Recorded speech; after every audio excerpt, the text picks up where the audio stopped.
سلام، حمید دلدار هستم از بخش تحقیق و توسعه پرشن کاپ. در خدمتتون هستم با 3 تا آسیاب قدرتمند صنعت قهوه، 3 تا آسیاب بی‌نظیر و میشه گفت بی‌نقص: مالونیک EK43، دیتینگ 807، لب سویت و مزر زیم پلاس.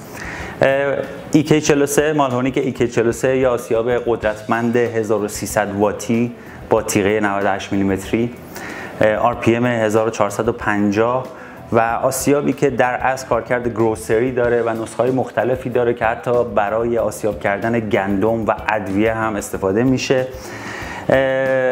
پروفایل طعمی و پارتیکل سایز بسیار با کیفیتی داره و خب به عنوان آسیاب سینگل دوز در کافه ها مدتی است که استفاده میشه. 807 لب سویت رو داریم و زیم پلاس. زیم پلاس نسبت به این دو آسیاب تفاوت داره به خاطر اینکه از نظر ساختار و تکنولوژی آسیاب متفاوتی است. وزنش از همه این دو آسیاب ها بیشتر 37 کیلوگرم وزن داره و آسیابیه که فانل ها و گجت های مختلفی داره. هم میتونه به عنوان سینگل دوز، هم میتونه به عنوان گروسری یا پاکت خور استفاده بشه. یه پورتافیلتر هولدر داره که شما میتونید پورتافیلتر خودتون رو اینجا قرار بدین.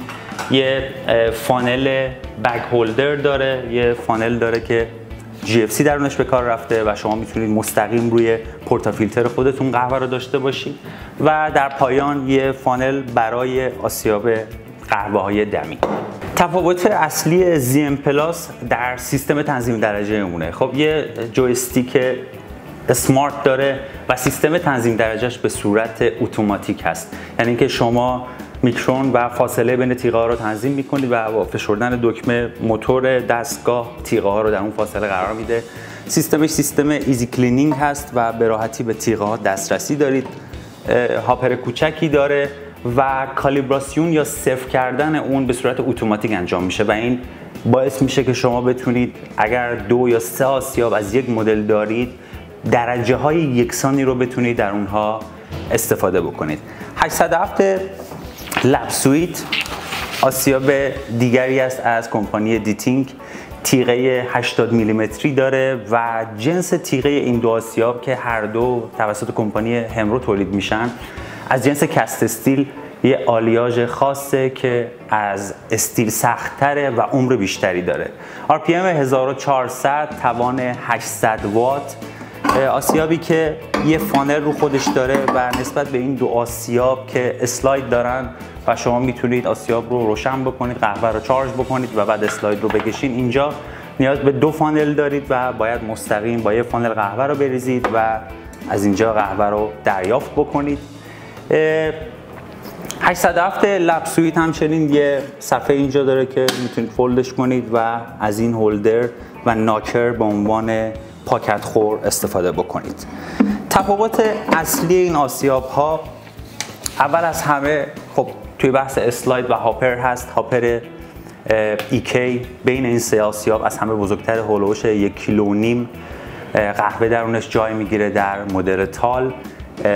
دیتینگ هولوش نیم کیلو و زیم پلاس هولوش 300 گرم. از نظر ساختار خب همونطوری که میبینید دیتینگ آسیاب مینیمال ساده، زیم پلاس یا آسیاب بسیار بزرگ سنگین و خاص و ایکه یه آسیاب صنعتی است. از بین این 3 آسیاب EK43 مالونیک EK43 قدرتمندترین آسیاب 1300 واتی که تقریبا 2 برابر این دو آسیاب توان داره و تیغش تیغه 98 میلیمتریه. این آسیاب فن نداره، این دو آسیاب دارای 2 فن هستند و 800 وات و 700 وات توان دارن. تیغه 80 میلیمتری لب سویت از جنس کست استیل با هندسه خیلی خاص خودش در صنعت به عنوان آسیابی شناخته میشه که پروفایل طعمی بسیار شیرینی داره. هنگامی که آسیاب رو روشن میکنید آسیاب بعد از 5 دقیقه به صورت اتومات خاموش میشه و همین نکته نشون میده که استفاده از این آسیاب به چه شکل میتونه باشه. لب سویت از نظر موتور و تیغه کاملا شبیه به مالونیک E80 است. نشون میده که این آسیاب میتونه صدها بار در روز خاموش روشن بشه و از رنج تورک تا کولد برو، تا کورس‌ترین حالت ممکن برای شما قهوه آسیاب بکنه چیزی بین 200 تا 1200 میکرون. زی ام پلاس هم به همین شکل. RPM زی ام پلاس خب پایین‌تره، 900 هست RPMش و همونطوری که گفتم سیستم ایزی کلین داره. در زی ام پلاس و ایکی تیغه ها به صورت عمودی و در لب سویت تیغه ها به صورت افقی روی هم قرار گرفتن. از نظر ریتنشن خب آسیاب ها تقریبا شبیه به هم هستن. زی ام پلاس هیچ فاصله یا شوت یا خروجی نداره، خب به مراتب ریتنشن پایین تری داره. از نظر تولید شف و ریخت و پاش خب میتونیم بگیم که لب سویت ریخت و پاش کمی بیشتر از این دو داره به خاطر این سوپر فاین هایی که تولید میکنه و پروفایل طعمی خاصی که داره. به خاطر حضور همین سوپر فاین هاست که شما در فنجان نهایی سویتنس بیشتری دارید. در اینجا EK43 آسیابی که بسیار قدرتمنده و برای این طراحی نشده که شما دائم اونو خاموش روشن بکنید. به خاطر توان بالا خاموش روشن زیاد آسیاب ممکنه که باعث بشه تیغه ها از کالیپ خارج بشن و خب پارتیکل سایز ها و تناسب اونها به هم بریزه. شما این آسیاب رو در سایکل خودش، در کاتالوگ خودش وقتی معرفی میشه میتونید 40 دقیقه روشن داشته باشید و چیزی هولوش 300 کیلوگرم قهوه در روز رو باش آسیاب بکنید.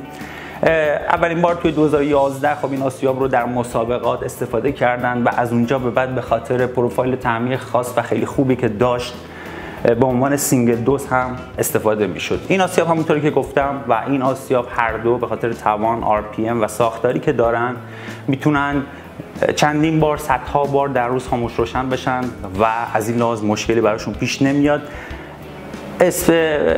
EK43 در حالت عادی با تیغه فروخته میشه که ترکیش رو نمیتونه داشته باشه، ولی تیغه ترکیشش به صورت جداگانه فروخته میشه و میتونه اون رو تهیه بکنید. زی ام پلاس از طرفی 4 تیغه مختلف داره، یه تیغه فیلتر، یه تیغه هیبرید و 2 تیغه اسپرسو که بر اساس نیاز میتونید اونها رو تهیه بکنید.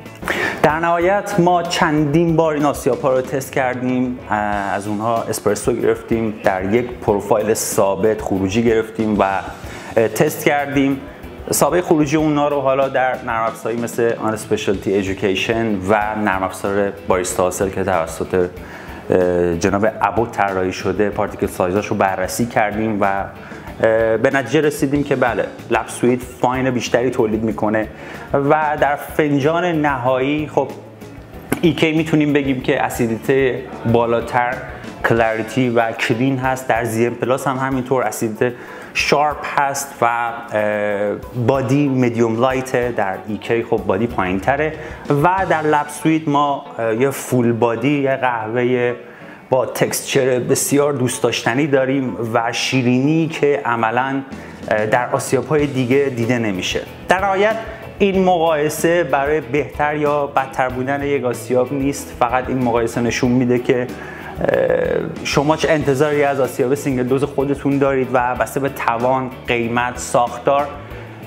چه انتخابی میتونه برای شما مناسب تر باشه. ممنون که با ما بودید و این ویدیو رو تماشا کردید.